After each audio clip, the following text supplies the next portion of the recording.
silid-aralan, nagsimula ang pangarap. Nanay at tatay, pagod pawis ang katapat baon na barya. Pamasahe galing sa sakripisyo para lang makita kang umangat sa buhay mo.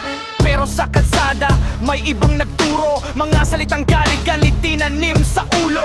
Dahan-dahang nagbago ang isip mong dating pag-asa ng pamilya, ngayon'y galit ang bati. Mga plakat sa kamay, sigaw sa lansangan, pero tanong ng puso, tama ba ang daanan? Bawat takbang na tinatahak mong may sigaw, may luha sa bahay na tahimik na umaapaw. Kabataan, baka tama ang laban mo, pero mali ang grupong sinasama mo.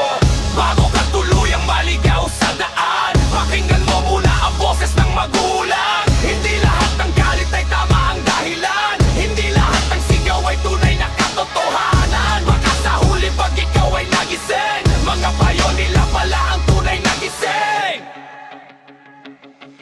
Estudyanteng dati, pangarap ang hawak, ngayon sa kalsada, galit ang lumalabas. Mga pangaral ng magulang, tila ba nalimot? Sa ideyang bago ang isip ay nalunod. Lumaban sa gobyerno, sumigaw ng pagbabago, pero sino ang naglalagay ng apoy sa utak mo? Mga lider na nagtatago sa likod ng salita, habang ikaw sa harap ang siyang napapahamak na. Magulang mo gabi-gabi, di makatulog, iniisip kung saan ka na napadpad sa mundo. Sila ang nagtiis para sa pag-aaral mo, pero ngayon sila pa ang kalaban mo. Hindi masama ang magtanong at lumaban, kung para sa bayan at tama ang dahilan.